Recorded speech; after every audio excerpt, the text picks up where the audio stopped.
Bienvenue dans notre laboratoire à Kilouéka où nous travaillons sur l'élevage des chenilles.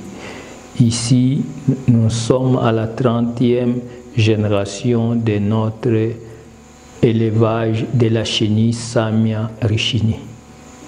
Vous remarquerez bien, nous prenons beaucoup de précautions parce qu'il y a une invasion fréquente de notre laboratoire par des fourmis, mais aussi des souris. C'est pour cela que nous mettons les pieds sur l'eau.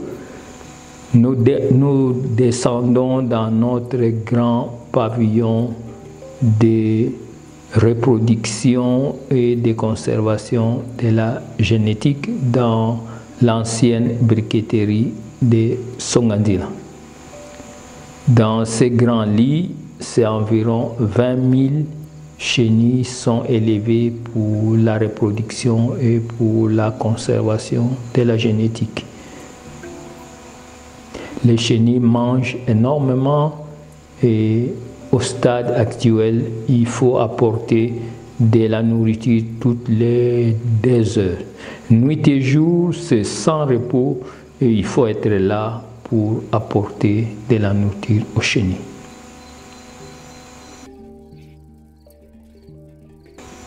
Ici, c'est notre nouveau projet de culture de champignons. Nous sommes en train de stériliser, de pasteuriser les herbes et nous voulons commencer une nouvelle expérience de production de champignons avec les herbes locales qui sont brûlées chaque année pour rien. Et pourtant, ça peut servir comme un matériel pour la production des champignons. Nous mélangeons la paille pasteurisée avec les mycéliums et les mycéliums maintenant mélangés aux herbes et placés dans des sacs qui sont suspendus et nous espérons que bientôt les champignons vont sortir.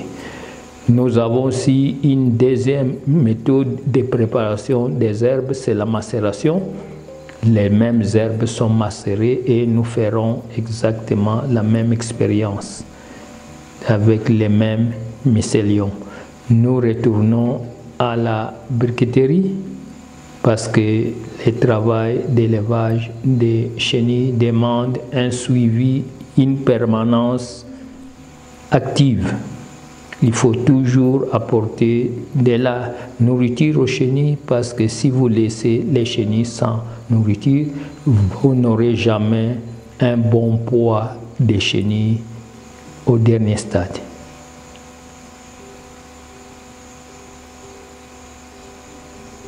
Oui, c'est une surveillance qui doit être là en permanence et un renouvellement de la nourriture. Les chenilles sont très actives, très vitales et mangent sans repos.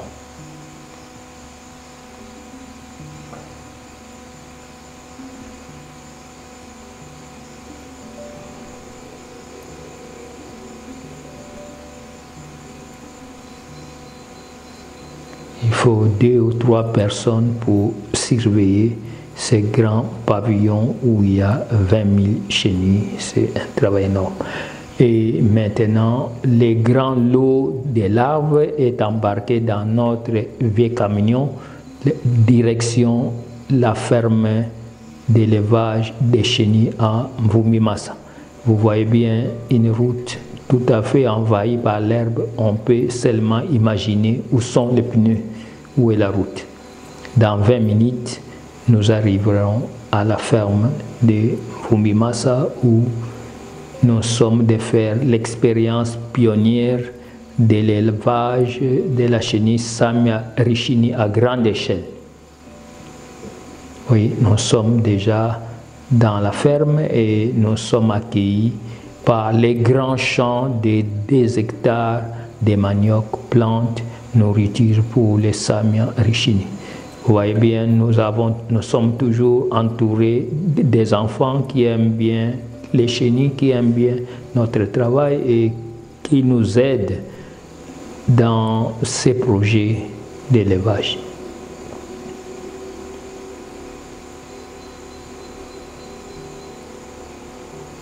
Et après 30 minutes de voyage, les chenilles dans leur bac ont déjà vidé les feuilles qui étaient mises au départ et immédiatement il faut leur apporter de nouvelles feuilles.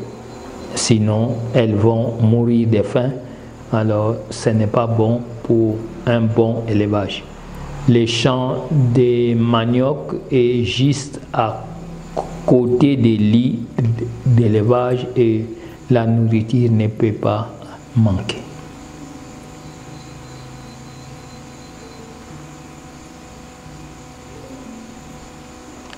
Pour installer les chenilles dans ces lits, d'abord nous plaçons une couche de feuilles de manioc sur ces grillages pour que quand nous allons installer les chenilles, qu'elles ne tombent pas parce qu'il y a les grilles, mais qu'elles soient au-dessus de la nourriture. Maintenant, mademoiselle Fanuel est en train d'installer les chenilles sur une couche de nourriture. Dans les grands lits de 5 mètres sur 1 mètre 80, dans les grandes huttes, chacune des huttes a des lits de 5 mètres. Dans cette ferme, nous retournons à Songandila et nous sommes dans les projets boulangerie financés par Aqua Creative pour donner un bon pain à la population. Les pains n'étaient pas de bonne qualité dans les villages et voilà, nous avons maintenant acquis, installé une nouvelle boulangerie qui peut produire autour de 7000 pains par jour et les pains sont distribués chez les vendeuses dans les villages. Pour les vendeurs, les femmes, c'est une nouvelle activité génératrice de revenus parce qu'elles gagnent 20% sur l'argent de la vente du pain.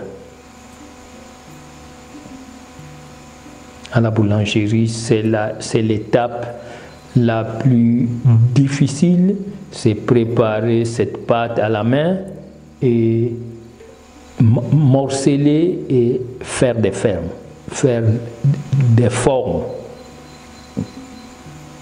Et ça, c'est classique. Et tout se fait ici à la main. Nous n'avons pas une machine. Les pains sont prêts et nous avons une moto, 3 pneus pour apporter les pains dans les villages auprès des femmes qui font la vente à la population.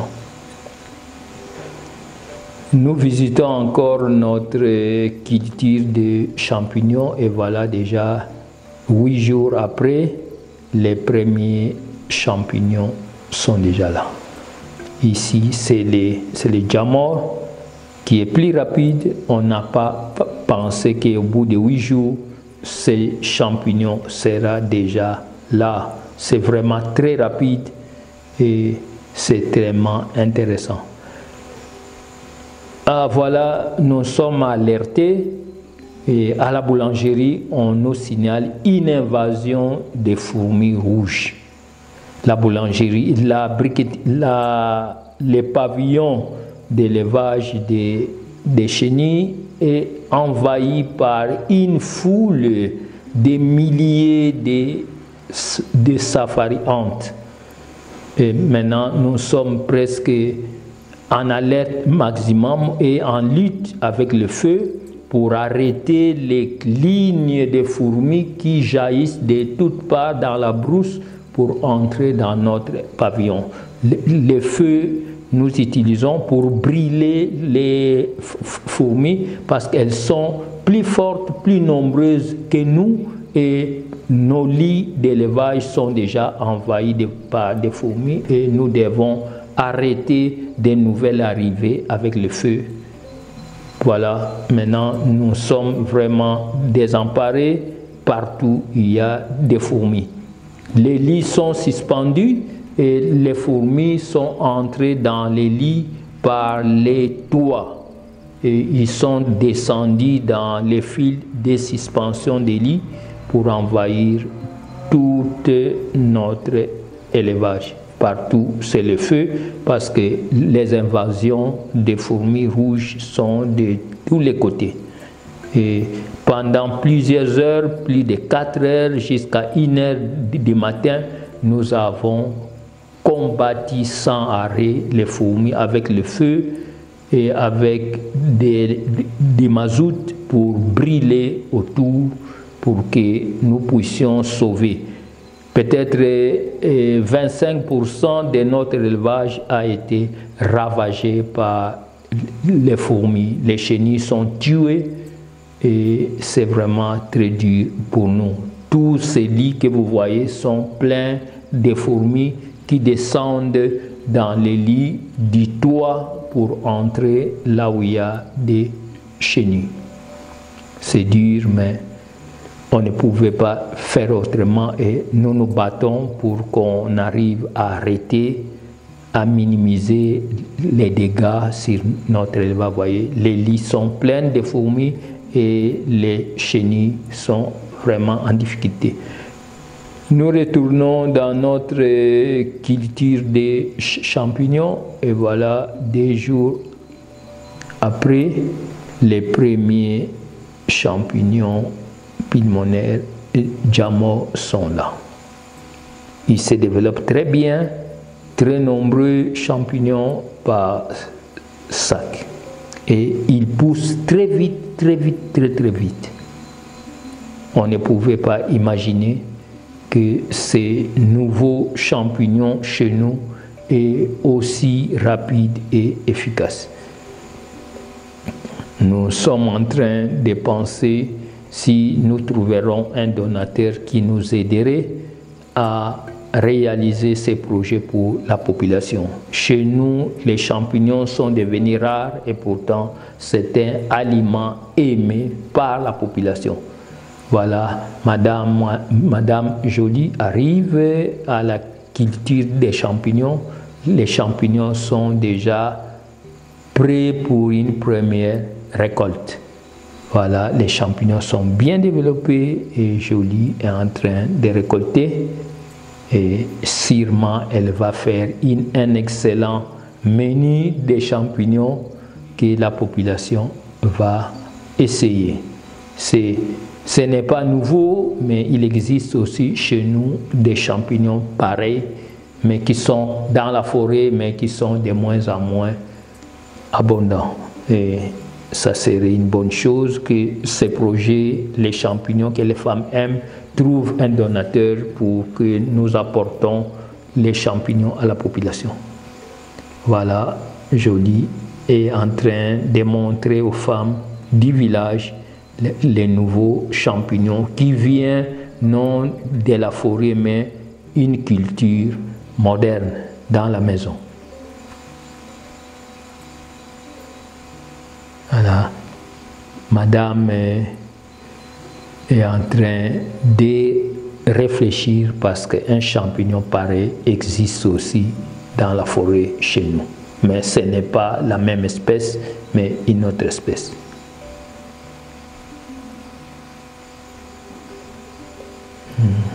Jolie est déjà dans sa cuisine.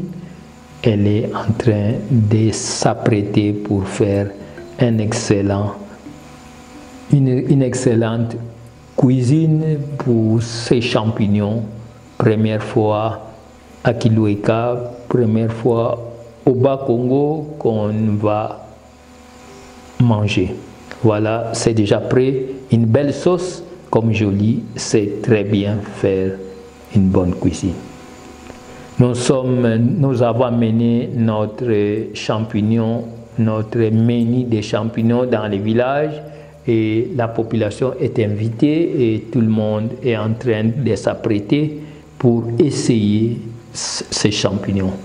Voilà, les hommes et les femmes arrivent pour essayer de goûter ces nouveaux champignons qui ne viennent pas de la forêt, un champignon propre que la population a déjà appelé bunkete parce que c'est un champignon où on ne trouve pas de terre, tout est propre.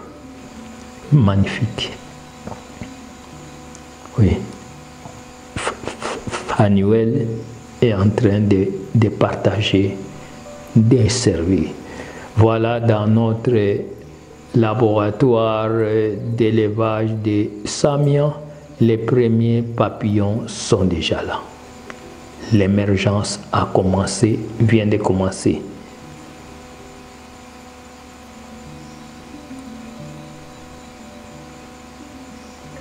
À la fois, en une journée, vous avez déjà de nombreux papillons qui ont émergé.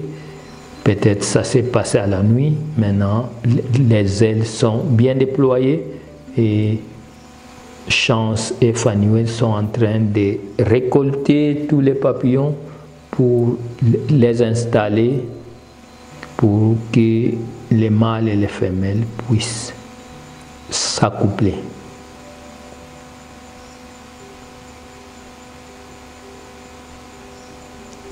Voilà, ça, c'est les papillons à peine émergés. Ils n'ont pas encore bien déployé leurs ailes. Mais dans les cages, les ailes sont déjà bien déployées. C'est un travail très soigné. Voilà, Fanuel installe les papillons dans un grand carton où les mâles et les femelles vont se découvrir. Et s'ils vont aimer, ils vont s'accoupler. Et mettre ensemble les mâles et les femelles pour stimuler leur accouplement. Voilà, les premières paires accouplées sont en train d'être placées dans l'armoire des pontes. Les couples restent unis, mais vont pondre les œufs que nous allons récupérer chaque jour. Cette ponte peut durer pour 2-3 jours et chaque jour on va récolter. Il y a encore les derniers papillons qui ne sont pas encore accouplés.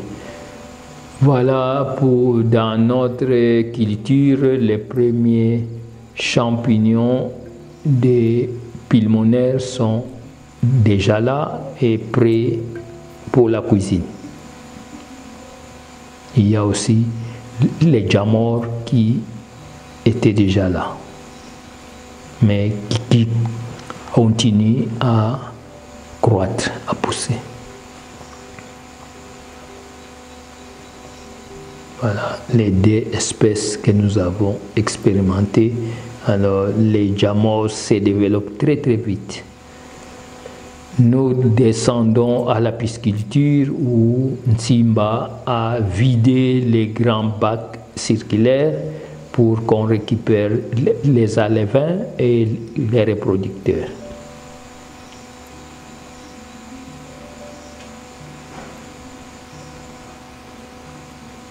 Nous avons beaucoup d'alevins et maintenant c'est le temps de prendre les alevins et les reproducteurs pour la poursuite de la pisciculture.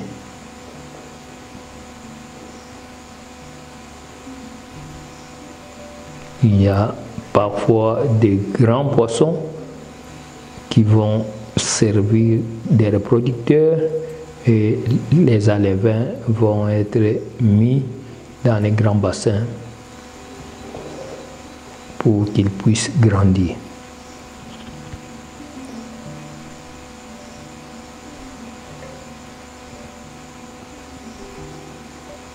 Voilà notre grand bassin de 200 mètres cubes d'eau a déjà été fertilisé et maintenant les alevins sont versés dans ces grands bassins pour qu'ils puissent grandir. Voilà, le bassin est vert parce qu'il est bien fertilisé. Voilà un grand mâle qui nous garderont comme un reproducteur. Notre grand travail dans le projet Mbinzo, c'est la domestication des chenilles locales. Ici, c'est de Bouneya palens parmi les chenilles prometteurs dans notre travail de domestication des chenilles locales. À maturité, au dernier stade, cette chenille peut déjà peser 30 grammes. Nous sommes déjà très heureux que les expériences avec les chenilles locales ont bien évolué avec Palens et Alinda, et nous espérons que bientôt dans les prochains projets nous arriverons à les maîtriser pour faire un bon élevage.